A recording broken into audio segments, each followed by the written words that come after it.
కేసీఆర్ తాగుబోతు బామ్మర్ది. అరే ఇంత నీచంగా తిడతానా? నీకు రేషం సిగ్గు ఏం లేదే?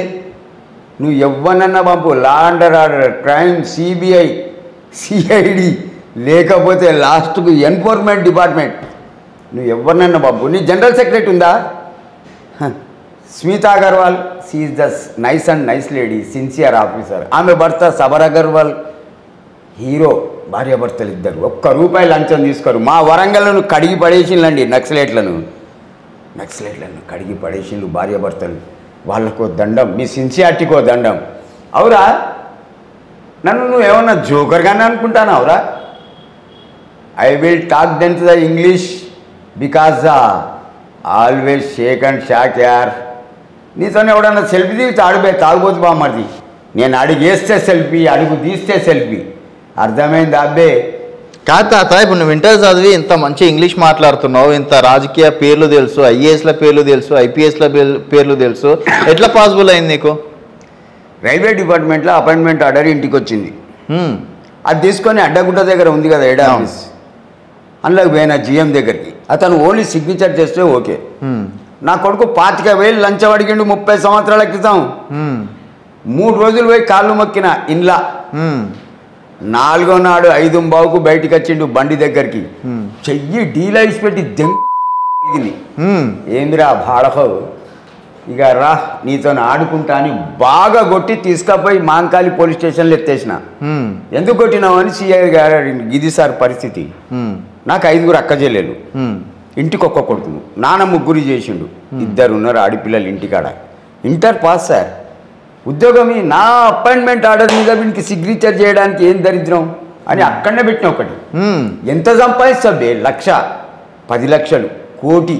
సచ్చేటప్పుడు ఇది రాదు అంటే ఎస్ఐ నవ్వి 100 నోటు ఇచ్చి నువ్వు ఆటో ఎక్కి వెళ్ళిపో, వీని సంగతి నేను చూసుకుంటా అన్నాడు. ఇట్లా కారుతాంది వానికి.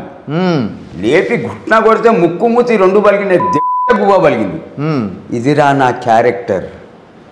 నువ్వు జీవితంలో ఎప్పుడు ముఖం చూసినా అద్దంలో నేను కనపడతా అంటే ఎస్ఐ నవ్వి 100 నోటు ఇచ్చి నువ్వు ఆటో ఎక్కి వెళ్ళిపో పెద్ద మనిషి అన్నాడు. నా చేతిలోకి రక్తం అంటుండే. నేను ఇంటికి పోయారకు నా భార్య భయపడేది, అని మా అమ్మ భయపడేది. అప్పుడు పెళ్లి కాల. మా అమ్మ భయపడి స్నానం చేయబోబిడ్డ అనేది అర్థమైపోయింది ఆమెకు. ఇక పోయి స్నానం చేసి బయటికి వచ్చిన. అప్పుడు తాగుడు స్టార్ట్ చేసినా సార్, మీరేమన్నానండి. ఆ తర్వాత నా మిస్సెస్ గురించి చెప్తా. ఆమె పేషెంట్ ఆల్రెడీ.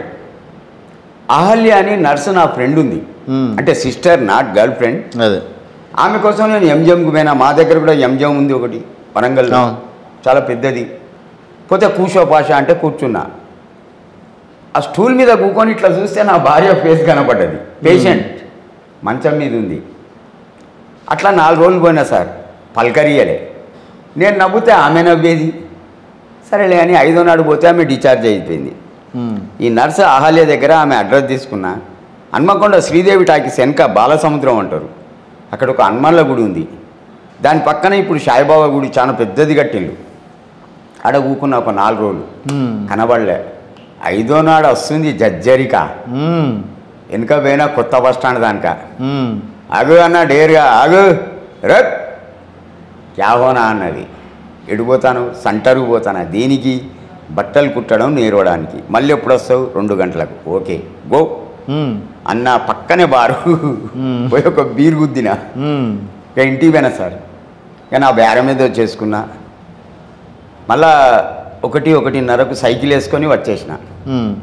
అక్కడనే కూర్చున్నా గుడికాడ. వచ్చింది, ఇంటికి పోయింది, బిందె పట్టుకొని వచ్చింది.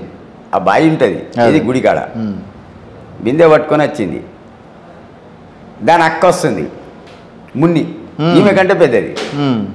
రాగానే అక్క అక్క నా వెనక పడతా అండి అని ఈమె చెప్పింది. నా దగ్గరికి ఆమె వచ్చింది. ఆమె నిష్పెట్టి నీతో తిరగాను అని అంటే నవ్వింది. లేకే జావు బయన్కు అన్న. మై గునా కర్తాని పాపి అగ్ని నీ హోతా, లేకే జావు అంటే ఇంటికి పోయింది. అట్లా ఎక్కువ లేదు సార్, ఒక వారం తిరిగినాం అంతే. ఓకే. ఈ చూసుడు, ఈ తిరుగుడు వల్ల దానికి 3 అన్నలు అంతా మెంటల్ కొడుకులు గీడు ఉంటుంది.